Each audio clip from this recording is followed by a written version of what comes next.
Hello दोस्तों, स्वागत है आप सबका एक बार फिर से मेरे व्लॉग में। कुछ बातें रिवील हुई है नेहा फैज़ी के व्लॉग में। ऐसे तो नेहा फैज़ी जो है उनके व्लॉग्स में काफ़ी अच्छी मिमिक्री होती है इब्राहिम फैमिलीज़ की। हंस हंस कर बंदा लोटपोट हो जावे। और मिमिक्री यानी मजाक करते करते वो कुछ इतनी ट्रूथफुल फैक्ट्स जो है रिवील कर देते हैं अपने इब्राहिम फैमिलीज़ के बारे में। तो बोला जाता है कि ये दोनों नेहा फैज़ी और जो इब्राहिम फैमिली है ये मौदाहा से यानी लखनऊ से कनेक्टेड है दोनों। शायद दोनों का गांव एक है या समथिंग है, बट गांव से इन लोगों के कनेक्शन है, इसलिए बोलते हैं कि ये लोग एक दूसरे को काफ़ी अच्छे से जानते हैं। और इसीलिए नेहा फैज़ी इतने जो फैक्ट जो वो बोलते हैं रिवील करते हैं इब्राहिम फैमिलीज़ के बारे में पूरा कॉन्फिडेंटली रिवील करते हैं वो लोग, क्योंकि वो मतलब उनको बहुत पहले से जानते हैं, एक ही गाँव से कनेक्टेड है, इसीलिए इतना कॉन्फिडेंटली वो लोग बात कर पाते हैं। खैर अभी इसमें कितनी सच्चाई है कितना झूठ है वो तो बाद में ही हम देखेंगे। फ़िलहाल नेहा फैज़ी ने कुछ बातें रिवील की है जिसके बारे में शायद बाकी लोग भी मेरी तरह शॉक होंगे। सबसे पहली बात तो उन्होंने रिवील की है शोएब की अम्मी के बारे में। शोएब की अम्मी जो है वो शादी के पहले भाग गई थी। अब किस कारण से भागी थी ये तो उन्होंने नहीं बताया, बट वो भागी थी। और जो शोएब के पापा है उनके ऊपर भी कुछ पुलिस केस हो गया था, जिसकी वजह से वो भी अपने घर से भागे थे और पूरे 7 दिन एक खेत में छुप के बैठे थे पुलिस की वजह से। ठीक है, तो शो आगे बताती है कि शोएब की जो नानी है उन्होंने सोचा अभी ये भगोड़ा लड़का और ये भगोड़ी लड़की को कोई दूसरा तो मतलब लाइफ पार्टनर मिलेगा नहीं, तो बेटर है दोनों की आपस में शादी करवा दी जाए तो दोनों निभ जाएंगे। तो शोएब की नानी ने ये सोचकर उन दोनों की शादी करवा दी। ठीक है, अब ये तो काफ़ी बोलते ना शॉकिंग न्यूज़ था हमारे लिए नेहा फैज़ी के व्लॉग से जो हमें सुनने को मिला।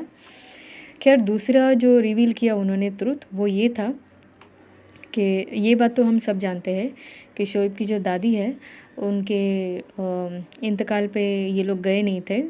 शायद शोएब की अम्मी और दादी में शायद ज़्यादा बनती नहीं है, इसलिए शोएब के पापा और मम्मी दोनों भी कोई दादी को पूछता नहीं है। और यहाँ तक कि उनके इंतकाल पे भी ये लोग वहाँ पे गए नहीं थे। अब रीज़न तो वो लोग फलाना फलाना पता नहीं क्या क्या बता रहे, बट फैक्ट ये है कि उनकी जमती नहीं थी, तो इसलिए वो लोग गए नहीं थे वहाँ पे।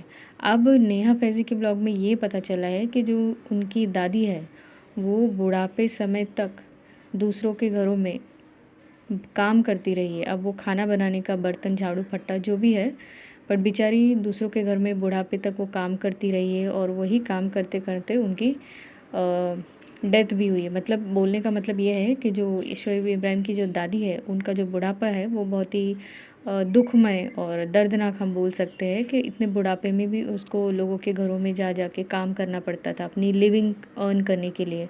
और ऐसे ही लिविंग अर्न करते करते बुढ़ा इंसान है, कब तक काम करेगा, कब तक ज़िंदगी चलेगी आगे। तो फाइनली उनकी डेथ हो गई और उनकी डेथ पे भी ये लोग गए नहीं थे इब्राहिम फैमिली।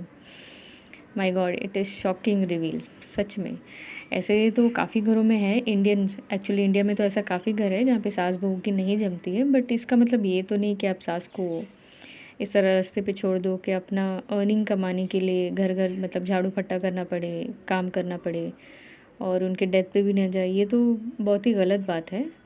तो मेरे हिसाब से सास बहू का नहीं जमता है ठीक है बात, लेकिन आप बुढ़ापे में खाना ना दो, पैसे ना दो, उनकी लिविंग ना चला पाओ आप, तो लानत है आपकी इतनी कमाई पे।